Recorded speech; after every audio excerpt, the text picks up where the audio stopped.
오늘 우리에게 주시는 하나님의 말씀은 시편 73편 1절에서 14절까지의 말씀입니다. 시편 73편 1절에서 14절까지 우리 한 목소리로 봉독하시겠습니다. 함께 봉독하십니다. 시작. 하나님이 참으로 이스라엘 중 마음이 정결한 자에게 선을 행하시나 나는 거의 넘어질 뻔하였고 나의 걸음이 미끄러질 뻔하였으니 이는 내가 악인의 형통함을 보고 오만한 자를 질투하였음이로다. 그들은 죽을 때에도 고통이 없고 그 힘이 강건하며 사람들이 당하는 고난이 그들에게는 없고 사람들이 당하는 재앙도 그들에게는 없나니 그러므로 교만이 그들의 목걸이요 강포가 그들의 옷이며 살찜으로 그들의 눈이 솟아나며 그들의 소득은 마음의 소원보다 많으며 그들은 능욕하며 악하게 말하며 높은 데서 거만하게 말하며 그들의 입은 하늘에 두고 그들의 혀는 땅에 두루 다니도다. 그러므로 그의 백성이 이리로 돌아와서 잔에 가득한 물을 다 마시며 말하기를 하나님이 어찌하랴 지존자에게 지식이 있으랴 하는도다. 볼지어다 이들은 악인들이라도 항상 평안하고 재물은 더욱 불어나도다. 내가 내 마음을 깨끗하게 하며 내 손을 씻어 무죄하다 한 것이 실로 헛되도다. 나는 종일 재난을 당하며 아침마다 징벌을 받았도다. 아멘. 할렐루야. 다윗은요 사울의 뒤를 이어서 이스라엘 통일 왕국의 왕이 된 이후에 당장 여호와의 언약궤를 다윗성, 그러니까 예루살렘 성으로 옮겨왔습니다. 그는 언약궤를 위한 장막을 따로 마련을 하고요. 그곳에 여호와의 언약궤를 모셨지요. 이것은요 다윗이 얼마나 주 여호와 하나님을 사랑하며 또 그분만을 섬기려 하는지를 보여주는 증거였습니다. 제가 늘 말씀드렸듯이 다윗은 왕이 된 이후에도 하나님을 향한 그 마음이 변하지 않고 오히려 더 충성스럽게 또 하나님과의 관계에서 집중하며 믿음으로 사는 그런 모습을 보여요. 그리고는 언약궤가 따로 구별된 장막 안에 놓이자 이제 다윗은 아삽을 언약궤를 섬기게 그렇게 만듭니다. 역대상 16장 37절에 보면 이런 말씀이 있어요. 다윗이 아삽과 그의 형제를 여호와의 언약궤 앞에 있게 하며 항상 그 궤 앞에서 섬기게 하되 날마다 그 일대로 하게 하였더라. 그러면서 더욱 구체적으로 세 개의 조를 짜서요 여호와의 언약궤 앞에서 섬기게 합니다. 그래서 아삽은 헤만과 여두둔과 함께 다윗이 세운 세 개 조의 찬양대 중에서 하나를 담당하는 지휘자였어요. 그러니까 그는 주님의 그 거룩한 공동체의 영적인 리더였고요. 아삽이 그가 지은 시가 시편 50편 그리고 오늘 본문인 이 시편 73편부터 83편까지입니다. 그러니까 150편 중에서 총 12편이 이 아삽의 시입니다. 그래서 오늘부터 이렇게 보는 73편부터 쭉 보면 다 아삽의 시, 뭐 아삽의 마스길, 아삽의 시 계속 이렇게 제목이 붙어 있거든요. 오늘 본문에 있는 이제 시편 73편은 아삽이 악인의 형통을 보면서 지은 시편이에요. 그는 이 시를 지을 때 하나님께 크게 시험에 든 상태에 있다가 극복을 합니다. 사실 아삽이 겪은 시험은요 그의 삶 전체의 위기였습니다. 그 이유는 하나님을 향한 오해가 불현듯 그의 마음속에 생겨났기 때문이에요. 여러분 이런 마음이 한번 딱 들면 잘 떠나지지가 않아요. 만일 하나님을 향한 그의 오해가 풀리지 않는다면 믿음을 유지할 수가 없었던 거죠. 여러분 신앙인이요 믿음이 유지가 안 되면 그의 삶은 살았으나 사는 게 아니에요. 삶이 얼마나 힘들고 낭망이 되고 어려워지는지 모릅니다. 근데 감사하게도 하나님이 그 오해를 풀어주시고 그래서 아삽이 변화될 수 있었고 오히려 하나님을 향한 오해가 풀리면서 더 깊은 믿음을 갖고 다시는 흔들리지 않는 믿음 가운데 하나님을 더욱 경외하면서 충성하면서 사랑하면서 그렇게 살 수 있게 됩니다. 이 73편을 원어로 보면 아크라고 하는 단어가 들어있는데요. 오늘 본문은 그 단어에 의해서 세 단락으로 나누어진 거예요. 그러니까 우리가 지금 보고 있는 이 큐티 생명의 삶에서는 이 73편을 그냥 이렇게 28절까지니까 편의대로 반뚝 잘라가지고 오늘 14절, 내일 28절 이렇게 나눠놨는데 사실은 이 73편은 세 단락으로 나뉘어야 맞습니다. 그래서 우리가 보는 성경에는 그 단어가 아크라고 하는 단어가 뭐로 번역이 되어 있냐면 참으로, 실로 이런 단어로 번역되어 있거든요. 그래서 1절에 보면 참으로라는 단어가 나오고 13절에 보면 실로라는 단어가 나오고 18절에도 보면 참으로라는 단어가 나와요. 그러니까 이제 어떻게 구분해야 되는지 아시겠죠? 1절부터 12절이 첫 번째 단락이고 13절에서 17절이 두 번째 단락이고 18절에서 마지막 28절까지가 세 번째 단락입니다. 어쨌든 오늘 본문 1절은 하나님에 대한 변함없는 진리를 선포하고 있는데 아삽은 그 진리를 의심하였다가 다시 그 진리를 확증하고 붙들게 되는 것을 보게 됩니다.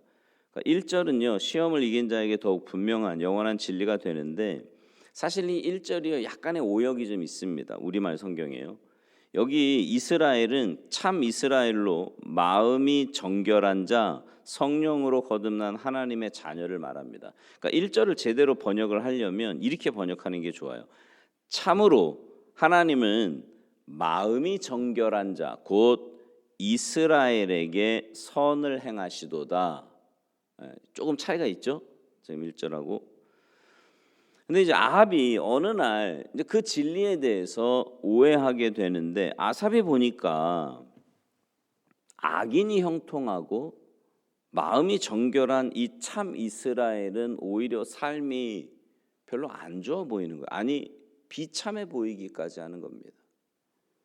그러면서 참으로 하나님은 마음이 정결한 자 곧 이스라엘에게 선을 행하신다 이 진리를 의심하게 되는 거죠.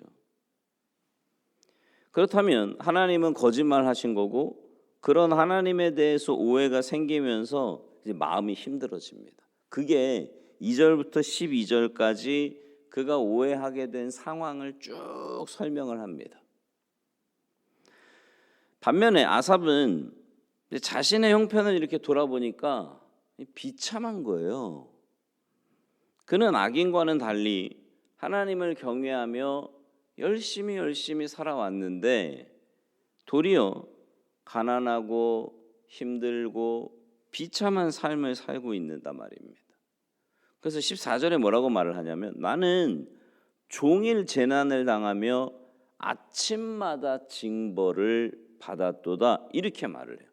그러니까 아삽은 까닭을 알 수 없는 여러 가지 힘든 일, 재앙, 재난 이런 걸 당했단 말이에요. 마음을 깨끗하게 하고 죄가 없는 정직하고 진실한 삶을 살려고 애쓰고 노력을 했는데 조그만 실수에도 하나님의 징벌이 막 임하는 것 같은 거예요. 악인들은 큰 죄악을 범해도 하나님의 징벌은 없고 형통한 것처럼 막 보인단 말입니다. 자기는 조그만 허물만 생겨도 어느새 하나님의 징계가 오는 거예요. 그래서 아침마다 매일 징벌을 받는다 이렇게 이야기를 하는 거죠. 그 후에 아무리 생각하고 따져봐도 말이 되지 않는 거예요. 즉 악인은 형통하고 행복하고 잘 지내는 것 같은데 반면에 마음이 깨끗하고 정직한 삶은 이건 형통은커녕 너무 비참해 보이는 거죠. 어느새 아삽이 푸념을 하는데 13절에 보면 내가 내 마음을 깨끗하게 하며 내 손을 씻어 무죄하다 한 것이 실로 헛되도다. 그러니까 이 아삽은 하나님이 정말 이스라엘 중에 마음이 정결한 자에게 선을 행하시도다라는 이 진리에 대해서 자꾸 마음의 회의가 드는 거죠. 진짠가? 그러니까 이런 상태에서는 이제 부정적인 생각이 점점 깊어지지 않습니까? 예. 여러분도 그런 경험 해보셨는지 모르겠지만 딱 돌아보니까 하나님을 섬기는 삶이 막 피곤한 거예요. 예? 힘써 섬기면 더 좋은 일이 막 생길 줄 알았는데 요구만 더 많아지는 것 같고요. 더 깨어 있어야 되고 막 종일 바쁘고요. 조금이라도 잘못하는 것이 있는 것 같으면 막 양심의 가책이 생기고요. 주변에 주의 백성의 차가운 눈초리 때문에 막 힘들고, 그러니까 하나님과 주의 백성으로부터 쉼이 없는 감시, 압박 막 이런 게 있는 것 같은 거죠. 시험에 단단히 들었죠. 보니까 여러분도 그럴 때가 있지 않았습니까? 여지껏 신앙생활을 해오면서 이런 적 한 번도 없으세요? 그냥 막 다 감사고 다 할렐루야고 막 그러셨습니까? 근데 분명히 제대로 신앙생활을 하려고 했는데 돌아오는 거는 더 많은 율법, 더 많은 요구. 진심으로 주를 섬겼는데 하나님은 더 요구하시는 것 같고, 긴장은 더 심해지는 것 같고, 그래서 많이 피곤하고 불편하고. 그럼에도 때가 되면 형통의 복이 임할 줄 알고 참아왔는데 벌써 오랜 생활 동안 신앙생활하면서 주를 섬겼는데도 주변을 보니까 악만 행하는 간교한 저 불신자들은 다 잘 먹고 잘 살고 건강하고 자녀도 잘 되고 권력도 붙들고 재산도 끝없이 많아지는 것 같은데 나는 여전히 근근히 살아가고 아이들도 탈이 많고 세상에서는 힘도 없고 언제나 약자인 삶을 사는 것 같은 거죠. 그리고 그런 현실을 눈으로 직접 확인하고 그의 마음에 하나님에 대한 오해가 들어오자 이제 걷잡을 수 없는 갈등, 혼란, 괴로움, 시험 이런 거에 빠져드는 겁니다. 불의한 하나님 아닌가? 주께 온 마음을 다하는 백성에게 신경도 써주시지 않는 하나님, 모순된 하나님, 약속도 안 지키시는 하나님, 나를 이용만 하시는 하나님, 이런 생각들이 드는 거예요. 이제 아삽의 마음에 하나님이 이런 분으로 여겨지는데 어떻게 공중 앞에서 후배들 앞에서 하나님에 대해서 담대하게 그리고 자신 있게 거짓 없이 그분을 전하며 그분을 찬양할 수 있겠습니까? 이 아삽은 주의 백성의 공동체를 이끄는 영적 지도자로서 이제 입장이 곤란해지는 거예요. 찬양하기 막 불편하고요. 위선이 되어버리고 이렇게 되는 거죠. 이제 그러다가 여기서 끝나면 안 되겠죠. 하나님에 대한 오해가 풀립니다. 우리가 내일 보겠지만 73편 후반부에 보면 악인들의 번영은 임시적인 현상이라는 거예요. 인간이 볼 때는 그 굉장히 길어 보이지만 하나님의 관점에서 볼 때는 고작 안개와 같은 이 세상의 짧은 기간뿐이라는 거죠. 심지어 찰나와 같은 그 짧은 순간의 번영이며 더 정확하게는 고작 품 같은 현상밖에 되지 않는다는 거예요.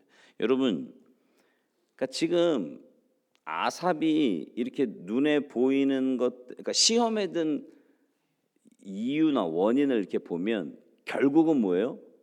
눈에 보이는 조건들 때문이거든요. 나는 이렇게 어려운데 저 사람은 잘 사는 것 같아요. 그게 뭐예요? 눈에 보이는 거죠. 물론 그게 필요 없다는 말은 아니에요. 여러분, 우리가 육신을 갖고 사는데 세상적인 조건이 왜 필요가 없어요? 당연히 필요하죠. 근데 문제는 그게 내 신앙생활의 기준이 되면 안 되는 거예요. 그러면 시험에 들게 돼 있어요. 천국을 향해서 믿음으로.